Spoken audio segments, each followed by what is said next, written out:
Welcome to the basalt desert of central Washington, where you get out here, you get a grand total of like 8 inches of rain a year versus Seattle.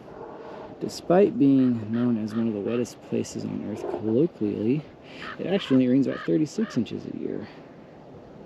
Oh my god, there's a nest right there, I think. Maybe, or there was. Anywho, let's tell you where we are. In front of us is the I-90 bridge, Interstate 90 bridge that goes east-west, starting in Seattle, approximately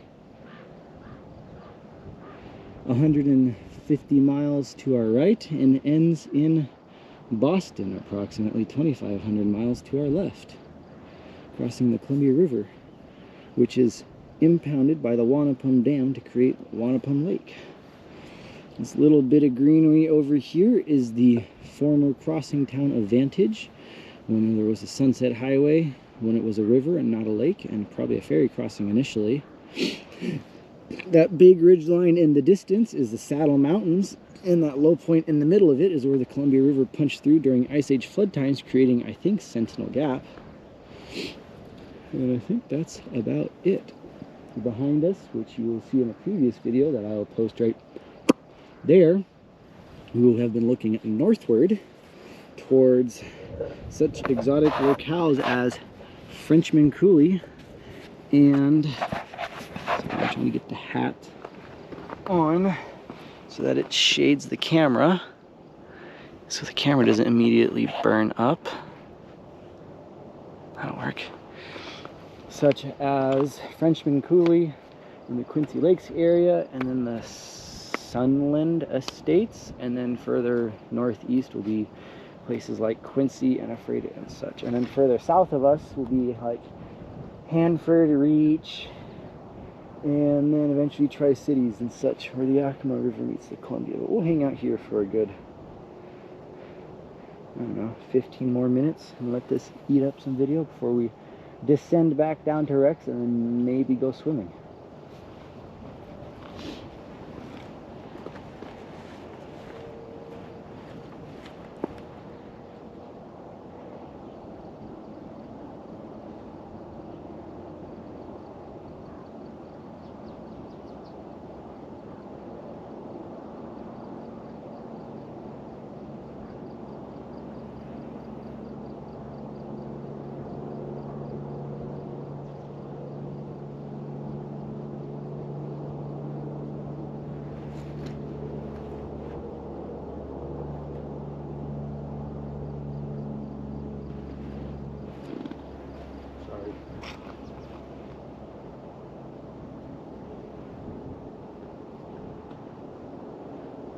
Columbia River at the Interstate 90 crossing at Vantage, Washington.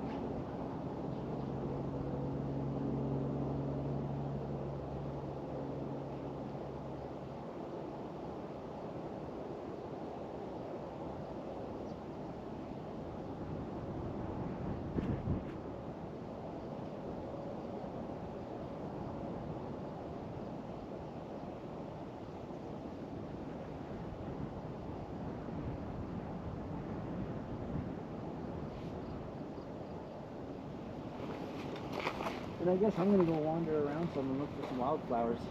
Let you run for 20 minutes or so. So down here, we're such low elevation.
And yes, I know, listening to semis climb up the two grades out of either side of the river gorge isn't exactly the most scenic thing ever, but it gives you good scale, and it's a rare day where the sun's out and the water's calm. It's glassy.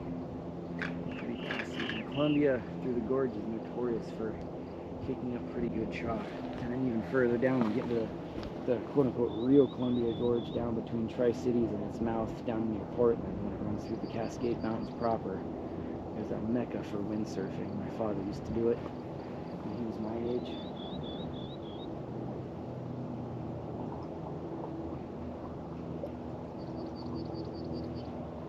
But I mean, it's a nice viewpoint. I'd probably come out here in the dead of winter too. Be able to hike up here pretty easily. It's only about a half mile up here from the trailhead. And as long as I-90 is open to this point, you can get down in here. It's a flat road to get down here. You might need to use your four-wheel drive to get to the trailhead, but I mean, it's literally 5 minutes off the interstate and then a couple hundred feet to gain. So if it's snowy down here, probably a pretty damn good shot, even if it's cloudy and gray. If I ever get an opportunity to do that, I'll post that right there. Probably actually post at the beginning of the video.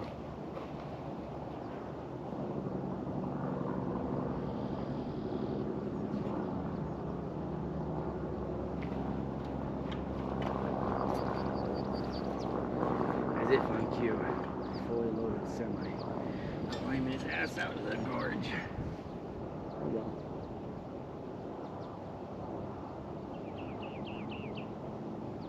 But I'm sure you see this road grade on the left-hand side going from the water up to almost where I-90 is. That was the old state highway system. The what was called the Sunset Highway, or State Route 10, went from Seattle to Spokane, was the first highway to punch through the Cascades long before the interstate system was built in the 60s, and it crossed right here too. It came down Rocky Coulee, which is right here in front between us, where you see the visitor center there on the far right, and sitting on the edge of a cliff. You go down the bottom of that cliff, it's Rocky Coulee, and that's where the highway went into. It ran its way up all the way up Rocky Coulee up towards near Ryegrass and continued on to the Kittitas Valley. So it crossed right here in front of us and then split on the other side, and you can see it going up that way, and then over here just off camera to the left is the main highway route going up the other side, climbing up through Frenchman Coulee, and then on its way to Spokane. A much more circuitous and natural route, like all the old highways were, which are coming back in favor. Route 66, I think, hasn't been this popular since it was the main route across the U.S. And if this had survived, I'm sure this roadbed would be very fun to drive. Of course, you wouldn't put two bridges across it, but if you could drive through these cliff bands on either side, it would be pretty freaking sick. I'll shut up for 10 minutes, maybe. I'll go sit on a different rock so you can't hear me mumbling.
let's go here, and that'll be good for me.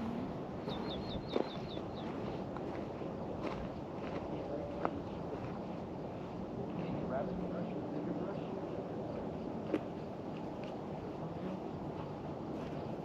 Chunks out of it.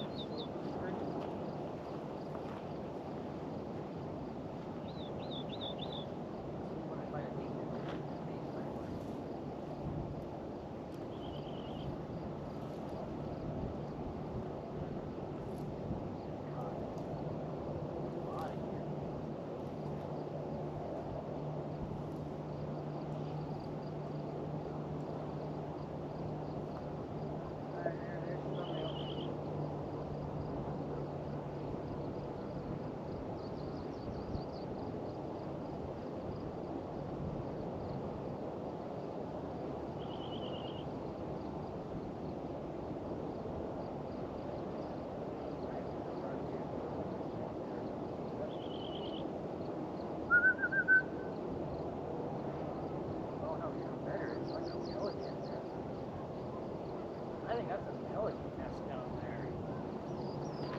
Sick. I think that's actually a pelican nest down there. Or an egret or some other shore bird.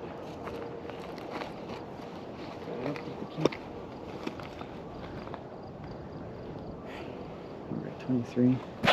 How many minutes has that been? 22 minutes. Oh yeah, we're good to do that. Let's angle this down so that I can show you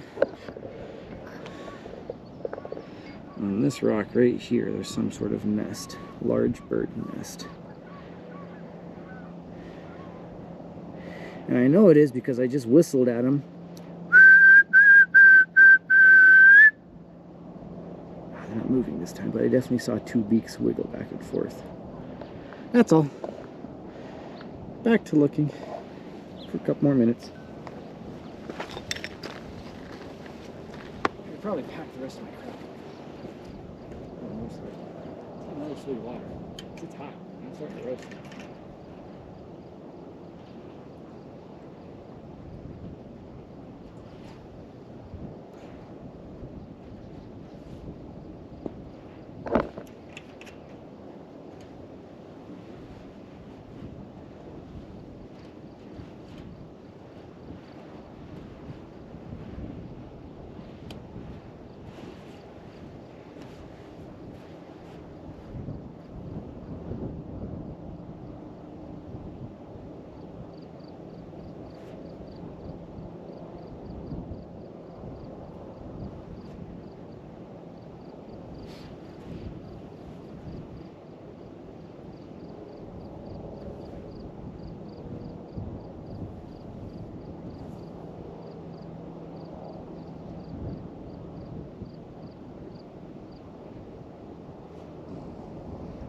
Alright, that's plenty of time, I think.